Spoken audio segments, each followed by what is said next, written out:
Assalamualaikum warahmatullahi wabarakatuh. Selamat pagi, anak-anakku yang Bapak banggakan dan Bapak kasihi. Hari ini kita melanjutkan kuliah standarisasi dan akreditasi dengan materi dari Bapak, yaitu tentang sistem penerapan standar, yang mana kita akan membahas dua hal, yaitu penerapan standar secara wajib dan sukarela, kemudian prosedur pemberlakuan standar secara wajib dan sukarela.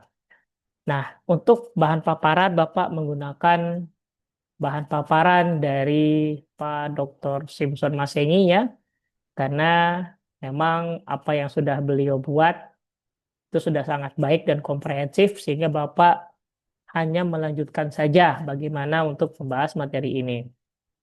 Baik, kita mulai saja ya. Nah, kita ingat kembali bahwa kebijakan penerapan standar yang berlaku nasional itu mencakup beberapa aspek ya, beberapa hal, yaitu aspek legalitas, kelembagaan, kaidah, dan pedoman.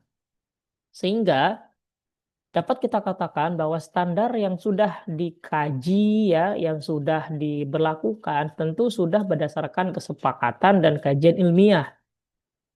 Jadi tidak ada standar yang berlaku di Indonesia ataupun di dunia yang tidak mempunyai dasar yang kuat. Dalam hal ini yaitu kesepakatan dan kajian ilmiah.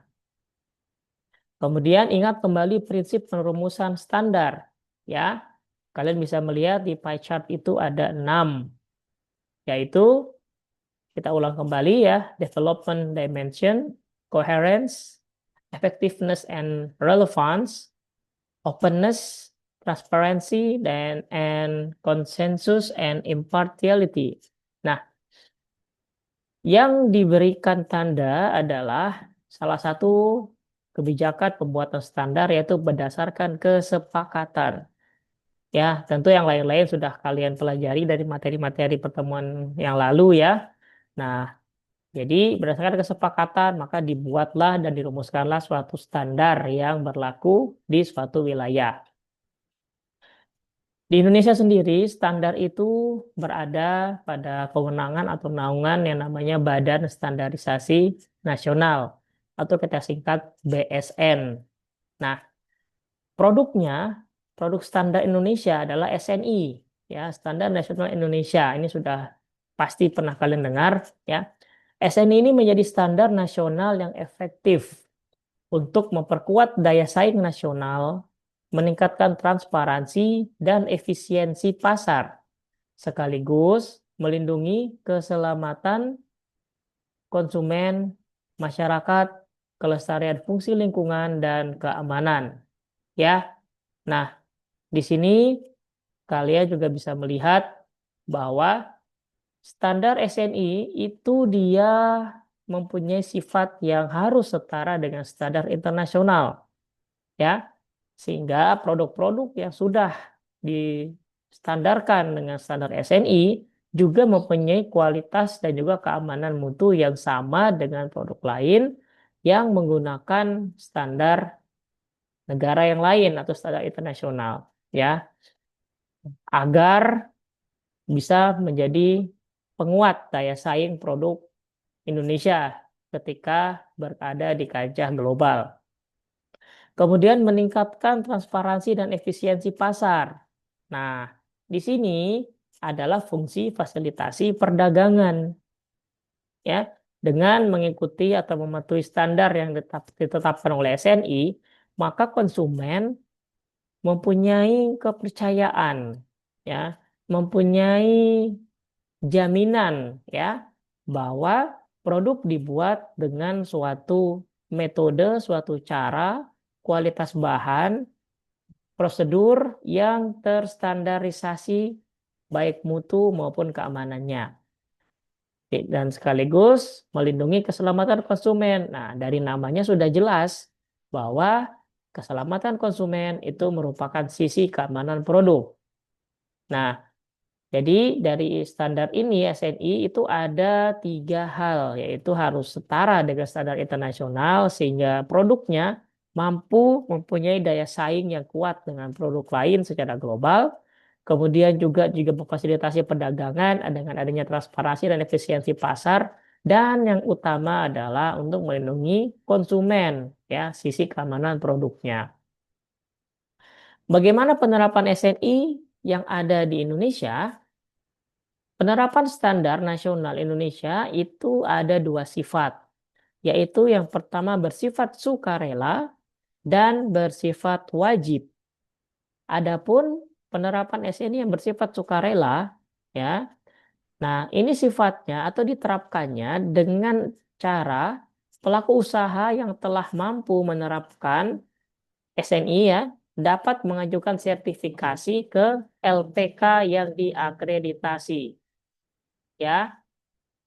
Sehingga setelah diakreditasi, kemudian nanti akan mendapatkan sertifikat tanda, ya, sudah disertifikasi oleh SNI, sehingga produsen dapat membubuhkan tanda SNI. Ini misalnya di helm, ya, misalnya di panci, ya, macam-macam tanda SNI itu.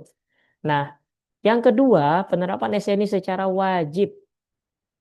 Nah, wajib berbeda dengan sukarela. Kalau sukarela sifatnya usulan dari pelaku usaha yang merasa sudah dapat memenuhi standar sehingga diakreditasi, akhirnya dapatkan standar dan bisa membubuhi tanda SNI tersebut pada produknya.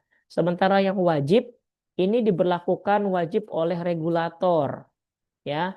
Dalam hal ini namanya regulator adalah pemerintah atau badan yang bertanggung jawab dalam hal standarisasi nasional kita. Di sini aspeknya adalah legitimate, ya, memperhatikan keselamatan, keamanan, kesehatan, dan pelestarian fungsi lingkungan hidup dan kepentingan nasional, ya. Akibat adanya penerapan SNI yang bersifat wajib, maka pelaku usaha wajib menerapkan SNI dan membubuhkan tanda SNI.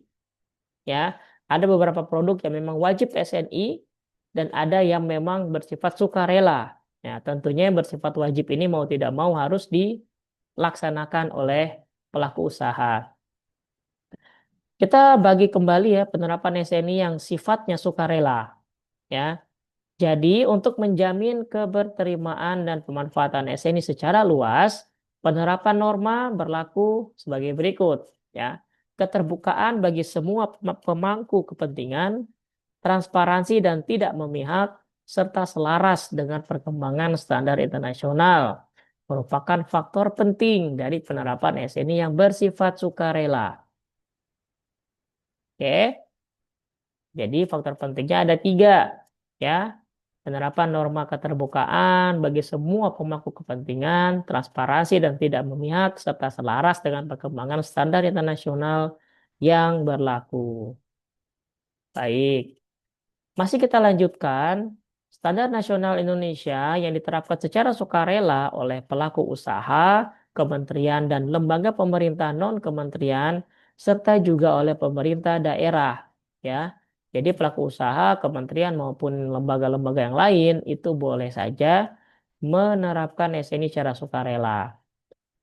Kemudian pemangku kepentingan yang telah mampu menerapkan SNI dapat mengajukan sertifikasi kepada lembaga penilaian kesesuaian atau LPK yang telah diakreditasi oleh Komite Akreditasi Nasional atau KAN. Ya, cepatnya begitu, ya. Sukarela berarti usulan dari pelaku usaha atau lembaga, kemudian nanti mengajukan sertifikasi ke LPK, kemudian akan diakreditasi oleh Komite Akreditasi Nasional atau KAN. Ya. Nah, sekarang adalah sifat yang kedua, SNI yang penerapannya bersifat wajib.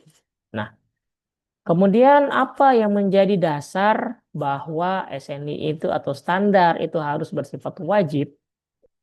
Lihat keperluannya, ya. Keperluannya yang bersifat penting sekali dan mendesak. Misalnya, untuk melindungi kepentingan umum, keamanan negara, perkembangan ekonomi nasional, dan pelestarian fungsi lingkungan hidup. maka pemerintah dapat saja memberlakukan SNI tertentu secara wajib. Nah, ambil contoh ya, yang Bapak ingat adalah contohnya produk helm kendaraan bermotor. Ya, baik helm kendaraan bermotor maupun helm proyek. Nah, kalau kalian perhatikan, mungkin tidak kita temukan helm-helm yang tidak ber-SNI ini jual bebas. Ya, karena apa? Karena di helm itu mempunyai kepentingan yang urgent bagi pemakainya. Ya, kalau tidak dipakai helmnya, nanti suatu saat ada misalnya ada kecelakaan, tertimpa puing dan lain-lain, maka bisa jadi ada kecelakaan di sana. Namun bisa juga untuk yang terkait yang tiga yang lain ya, keamanan negara, ekonomi nasional, dan pelestarian fungsi lingkungan hidup. Ya. Nah, dalam persiapan pemberlakuan wajib SNI perlu diperhatikan hal-hal berikut. Ya. Tujuan pemberlakuan harus jelas dan dimengerti benar oleh semua pihak terkait. Jelas dulu nih tujuannya apa. Ya, jangan ujuk-ujuk memperlakukan yang tidak wajib jadi wajib, tapi tidak dimengerti dan tidak jelas tujuannya apa. Ya. Standar yang diacu harus harmonis dengan standar internasional.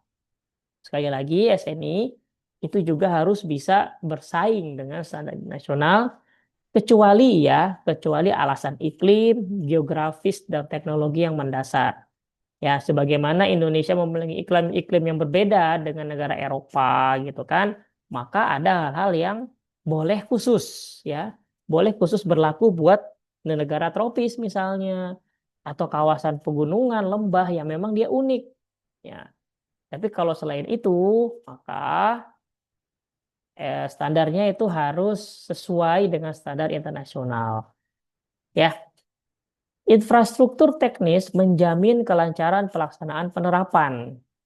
Ya, setelah tujuannya jelas, standarnya sudah harmonis, maka infrastrukturnya ini harus lancar, ya, supaya lancar untuk penerapan standar wajibnya. Berikutnya adanya skim penilaian kesesuaian sesuai dengan produk yang diatur.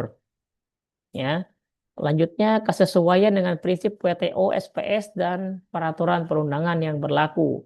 Ya, selanjutnya sistem pengawasan yang akan diterapkan ya juga harus siap dan kesiapan industri dalam negeri. Oke. Nah, ini adalah hal-hal yang menjadi persiapan sebelum memperlakukan SNI secara wajib. Ya, ketika diterapkan ya, penerapannya adalah SNI secara wajib itu adanya penerbitan regulasi teknis oleh instansi pemerintah. Contoh untuk produk perikanan oleh KKP ya, yang memiliki kewenangan untuk meregulasi kegiatan dan peredaran produk perikanan atau dia sebagai regulator ya. Regulator itu yang mengatur, yang membuat aturan main, yang membuat rambu-rambu ya, supaya nanti semua bisa berjalan dengan lancar tanpa adanya suatu permasalahan ya. Jadi instansi yang berwenang seperti misalnya KKP dalam hal produk perikanan akan membuat penerbitan regulasi teknis yang nantinya akan diikuti oleh pelaku usaha ataupun produsen. Nah, akibat adanya pemberlakuan atau penerapan SNI yang bersifat wajib oleh regulator, ya, oleh instansi pemerintah yang berwenang, maka kegiatan dan produk yang dihasilkan oleh produsen namun tidak memenuhi ketentuan SNI menjadi terlarang atau bahasa kita menjadi ilegal. Ya, kenapa ilegal? Karena produk tersebut sudah dikategorikan wajib SNI. Sehingga mau tidak mau pelaku usaha, produsen harus mengikuti regulasinya. Ya mau tidak mau, beda sama yang sukarela untuk produk-produk yang belum diatur, produk-produk yang memang tidak diwajibkan sesuatu ya, yang belum diatur, yang masih boleh berbeda-beda, silakan. Ya, mau sukarela boleh, mau tidak sukarela tidak dilarang. Namun ketika sudah menjadi penerapan wajib SNI, maka mau tidak mau harus diikuti. Sehingga hasil produksinya, kegiatan produksinya yang tidak mengikuti SNI menjadi terlarang. Ya. Pemberlakuan SNI wajib perlu dilakukan secara berhati-hati untuk menghindarkan sejumlah dampak-dampak yang negatif. Seperti ada 3 ya. Yang pertama menghambat persaingan sehat. Ya. Yang kedua menghambat inovasi. Dan menghambat perkembangan UKM. Mengapa perlu dijadikan hati-hati?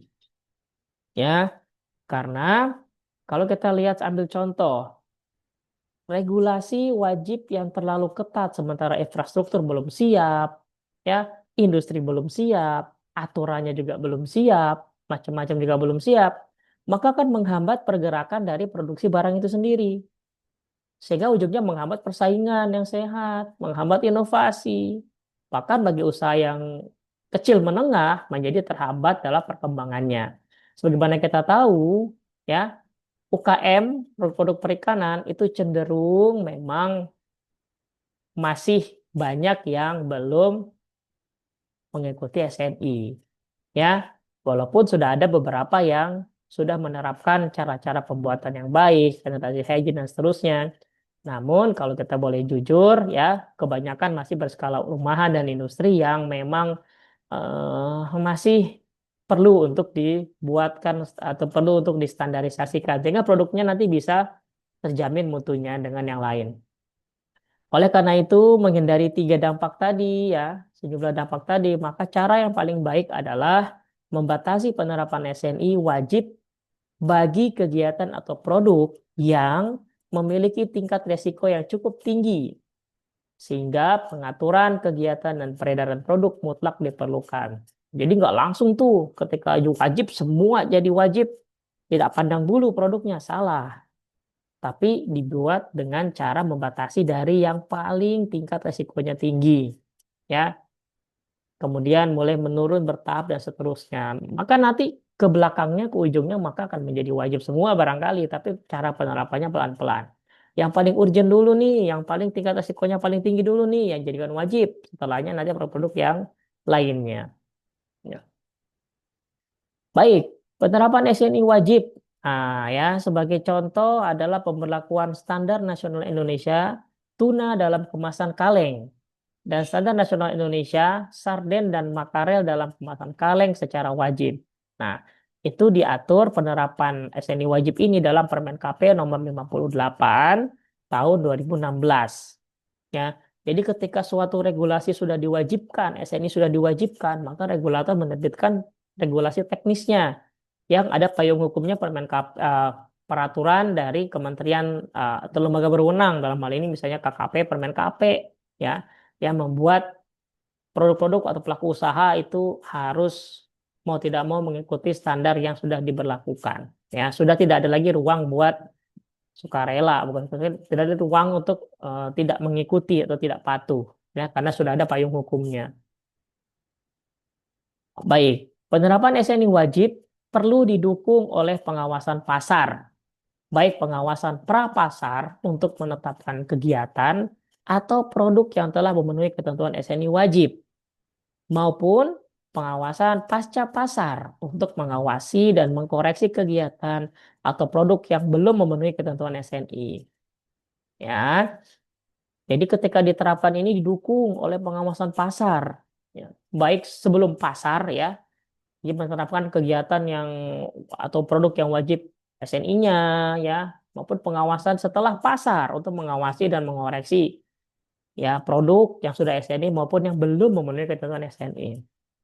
Apabila fungsi penilaian kesesuaian terhadap SNI yang bersifat sukarela merupakan pengakuan, maka bagi SNI yang bersifat wajib, penilaian kesesuaian merupakan salah satu persyaratan yang harus dipenuhi oleh semua pihak yang terkait.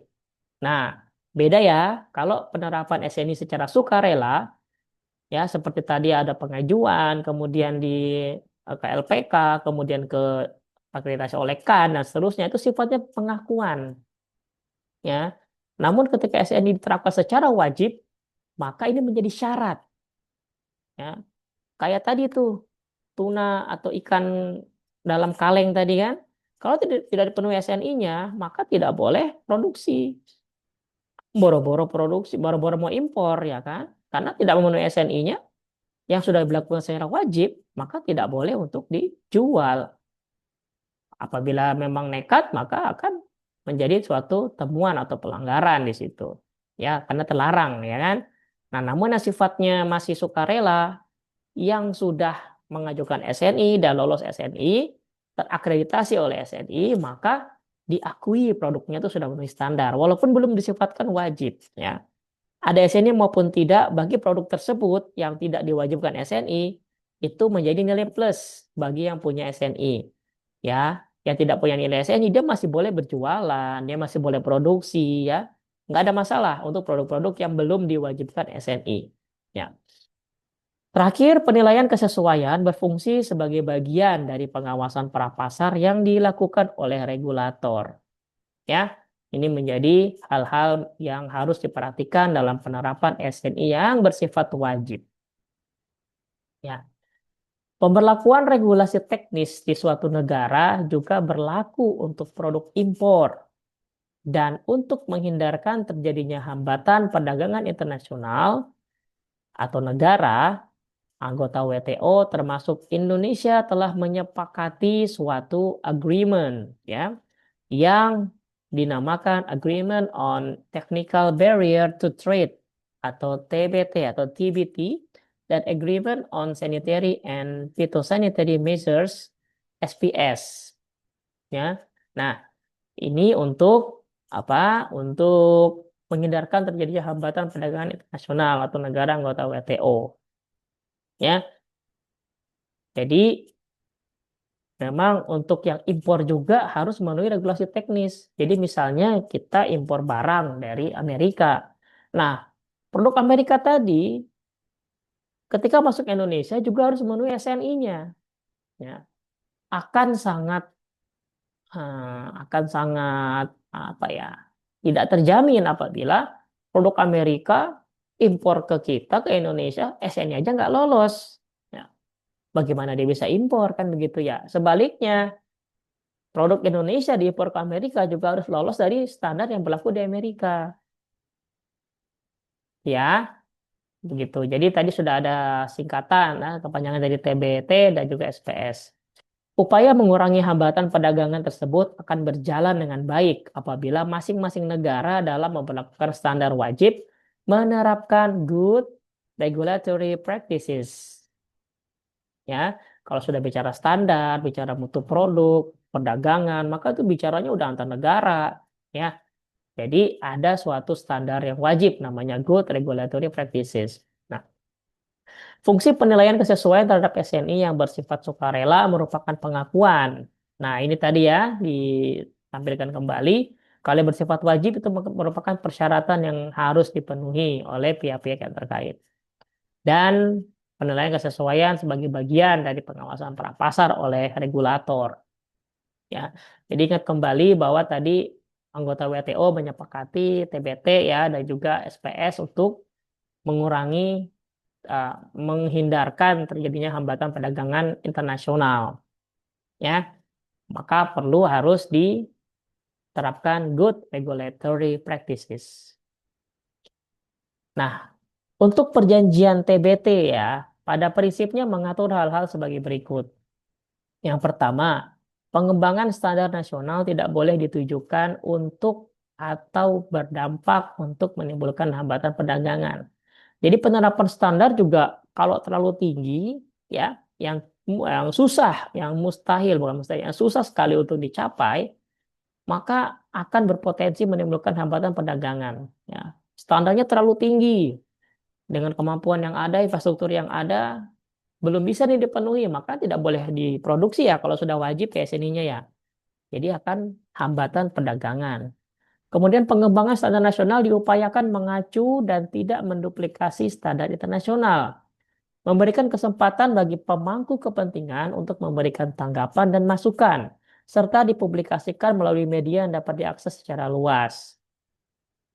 Ya, jadi standar internasional itu SNI itu diupayakan punya standar sendiri, ya, tidak langsung menduplikasi standar internasional yang lain. Walaupun eh, untuk suatu apa patokan ya boleh-boleh saja. Tapi tidak langsung standar internasional, standar nasional yang lain itu langsung diterapkan begitu saja. Karena ada fungsi yang macam-macam kepentingan tadi ya. Ada kepentingan, ada tanggapan. Kemudian setelah jadi, maka dia dipublikasikan dengan media yang dapat diakses secara luas. Nah, apabila perbedaan standar internasional dengan standar nasional tidak dapat dihindarkan untuk tujuan yang sah, maka perbedaannya harus dengan mudah diketahui dan lembaga standar nasional harus bersedia memberikan penjelasan kepada semua pihak yang memerlukan. Mengapa perbedaan tersebut diterapkan? Ya, ini kalau kasusnya memang harus beda gitu. Tujuannya sah ya, demi hal-hal yang memang baik, hal-hal yang memang penting ya. Maka harus dapat diketahui dengan mudah bedanya di mana ya. Nah, lembaga standar nasional ini harus menjelaskan ya kepada pihak yang memerlukan kenapa itu menjadi ada dan kenapa diterapkan. Pak, bukannya langsung kita adopsi saja kan bisa, Pak? Betul. Ya, tapi caranya tidak begitu. Ya, caranya adalah dikaji dulu, disesuaikan ya dengan tadi ada banyak hal tadi ya penerapan standar. Nah, apabila standar internasional ini memang bagus ya, memang memang tinggi standarnya dan memang kita mampu untuk memenuhi dengan berbagai macam masukan dan tanggapan ya kan oleh pemangku kepentingan, sah-sah saja standar nasional Indonesia itu bisa saja sama atau bisa mungkin lebih tinggi dari standar yang dipakai itu internasional yang lain. Sah-sah saja ya, tidak langsung serta-merta harus diadaptasi. Tentu ada proses kajian dulu ya dengan hal-hal yang memang menjadi keunikan ataupun kebutuhan yang berlaku di Indonesia. Nah, kembali lagi ya, coba kita lihat. Oke, TBT tadi ya mengatur penerapan regulasi teknis termasuk pemberlakuan standar wajib. Tidak boleh dimaksudkan untuk atau berdampak pada hambatan perdagangan yang berkelebihan. Tadi seperti itu. Nah, suatu regulasi teknis harus mengacu pada standar internasional. Apabila untuk keperluan yang sah, penerapan ketentuan teknis yang berbeda dengan standar internasional tidak dapat dihindarkan, maka tadi ya, maka rencana regulasi teknis tersebut harus diumumkan berupa notification untuk memberikan kesempatan bagi semua pihak di negara anggota WTO yang lain atau World Trade Organization ya untuk bertanya dan memberikan pandangan inquiry terhadap selama sedikitnya 60 hari. Jadi ada prosesnya ya, adik-adik ya. Kalau dia berbeda, maka berikan pengumuman dan semua anggota WTO, semua pihak boleh bertanya dan memberikan pandangan dalam rentang waktu 60 hari. Kenapa bisa berbeda? Ya, yang memang seperti itu ya, tidak sama, harus dijelaskan. Nah, masih ya terhadap TBT, setiap negara WTO harus menerapkan lembaga yang berfungsi sebagai notification body dan inquiry point. Nah, dalam hal tadi berbeda ya, maka nanti akan ada pengumuman dan juga ada sesi pandangan di sana oleh anggota WTO di Indonesia yang ditunjuk sebagai notification body dan inquiry point untuk penjajian TBT adalah BSN. Ya. Nah, ini juga penting untuk diketahui. Untuk memberikan kesempatan semua pihak mempersiapkan diri, suatu regulasi teknis atau penerapan standar wajib baru dapat diberlakukan secara efektif sekurang-kurangnya 6 bulan setelah ditetapkan. Ya, jadi begitu kita tetapkan, oke, SNI untuk produk perikanan ini wajib diterapkan, akan menjadi syarat. Maka boleh diberikan waktu sampai sekurang-kurangnya 6 bulan setelah ditetapkan itu untuk diberlakukan. Jadi diumumkan dulu ya kan, kemudian berikan kesempatan untuk dipersiapkan bagi yang pihak yang mempersiapkan diri ya. Baru nanti berlaku 6 bulan setelah ditetapkan, sekurang-kurangnya 6 bulan setelah ditetapkan. Ya. Nah, pemberlakuan regulasi teknis tidak boleh membedakan produk yang diproduksi di dalam negeri dengan produk yang diproduksi di negara lain dan tidak mendiskriminasikan produk dari suatu negara tertentu dengan produk dari negara lainnya. Regulasi teknis sifatnya tidak boleh membeda-bedakan. Ya, dia harus netral ya, berdasarkan kajian yang memang yang ilmiah, yang memang punya urgensi ya, bukan oleh suatu suka tidak suka ataupun suatu diskriminatif produk maupun negara tertentu ya, harus bersifat netral. Semua bisa diuji ya, baik diproduksi dalam negeri maupun di luar negeri, sama-sama bisa diuji.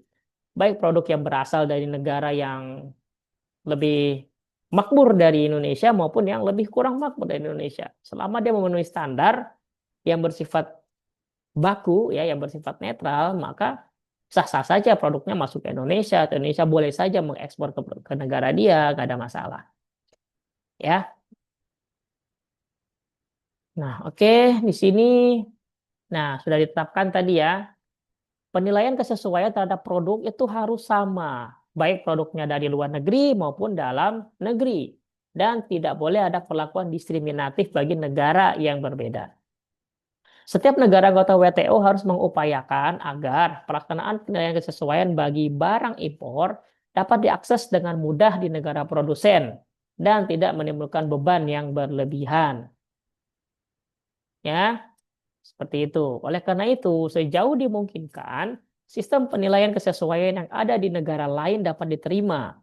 Untuk keperluan itu, negara anggota WTO harus memberikan tanggapan positif terhadap permintaan negara lain untuk menjalin perjanjian MRA. Oke. Oke, sekian terima kasih ya.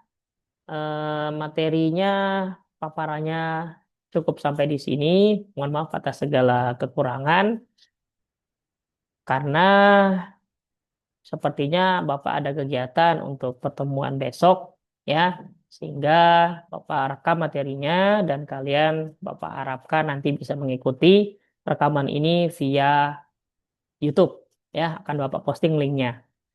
Demikian, apabila ada pertanyaan nanti kita pending dulu ya, atau mungkin silakan ditanyakan ke dosen yang lain ya. Apabila penjelasan Bapak ada yang masih kurang lengkap, kurang berkenan ya, nanti begitu ada kesempatan yang lebih lowong kita bisa diskusi lebih enak ya ketika sudah di kampus. Kita ketemu lagi nanti pertemuan berikutnya bisa jadi setelah Lebaran ya. Persiapkan diri kalian ya, selamat kembali ke tempat masing-masing dan tetap sehat, jaga semangat ya.